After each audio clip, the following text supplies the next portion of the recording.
UP विधानसभा चुनाव में हुई बेईमानी के सपा ने दिए सबूत। चुनाव आयोग को नोटिस के जवाब में भेजे सबूतों के दस्तावेज। 10,000 पेजों में छिपे हैं चुनाव में हुई हेराफेरी के राज। सपा के सबूतों को स्वीकार करेगा चुनाव आयोग, उठ रहे हैं सवाल। जिन रिपोर्टों को कोर्ट नहीं मानता सबूत, क्या आयोग करेगा उन्हें स्वीकार? अखिलेश यादव के साथ विधानसभा चुनाव में हुई थी बेईमानी। चुनाव आयोग की गलतियों के चलते सपा ने गंवाई थी यूपी की सत्ता। चुनाव में सपा समर्थकों को डालने नहीं दिए गए थे वोट। यादव और मुसलमानों के नाम वोटिंग लिस्ट से करा दिए गए थे गायब। अखिलेश यादव ने यह आरोप लगातार अपनी हर सभा में लगाया।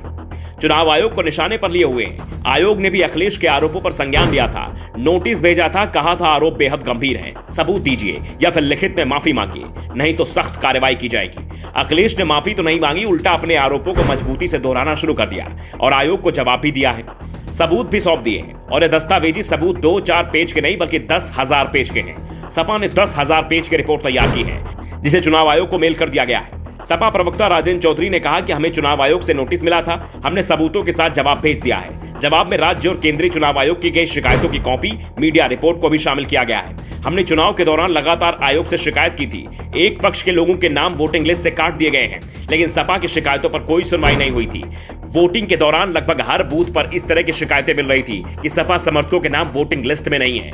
मीडिया में लगातार खबरें छप रही थी कि एक वर्ग विशेष के नाम वोटिंग लिस्ट से काट दिए गए हैं या फिर बिना कोई कारण के किसी दूसरे क्षेत्र की वोटिंग लिस्ट में जोड़ दिए गए हैं। लोगों को इसकी जानकारी भी नहीं दी गई है, जिस कारण हजारों लोग वोट नहीं डाल पाए। आयोग ने ऐसा क्यों किया? हमने सवाल पूछे तो जवाब भी नहीं दे पाए। चुनाव अगर निष्पक्ष होता तो चुनाव परिणाम कुछ अलग ही होता। सपा ने चुनाव आयोग को अपना जवाब सौंप दिया है। इस जवाब की नौबत आयोग के नोटिस के चलते आई थी। दरअसल अखिलेश यादव ने चुनाव के बाद लखनऊ में पार्टी का राष्ट्रीय अधिवेशन बुलाया था। इसमें उनके आगे भी पार्टी अध्यक्ष बने रहने की मुहर लगी थी।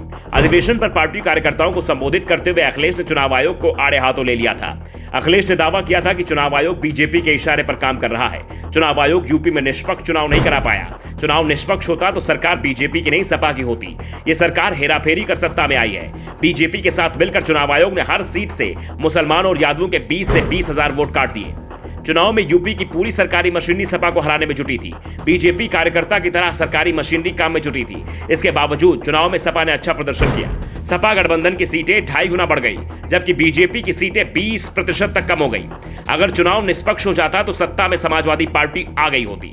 अखिलेश ने सीधे सीधे चुनाव आयोग की साख पर ही चोट की थी, इसलिए चुनाव आयोग ने उन्हें नोटिस भेज दिया था और इस नोटिस का जवाब समाजवादी पार्टी की ओर से दिया गया है। राजेंद्र चौधरी ने दावा किया कि अखिलेश यादव ने जो भी दावा किया था वो काल्पनिक नहीं था, बल्कि मीडिया रिपोर्ट और पार्टी कार्यकर्ताओं के रिपोर्ट के आधार पर दिया गया था। सपा समर्थक और आम नागरिकों ने शिकायत की थी, मीडिया ने भी संज्ञान लिया था और इसी का जिक्र अखिलेश यादव ने अपने भाषणों में किया था। बात चुनाव आयोग की साख चोट पहुंचाने की है तो सपा का ऐसा कोई इरादा ना तो पहले था और ना ही आगे होगा। सपा का इरादा साफ है, जनता अगर किसी को सत्ता सौंपने का मन बना रही है तो उसे सत्ता मिलनी चाहिए।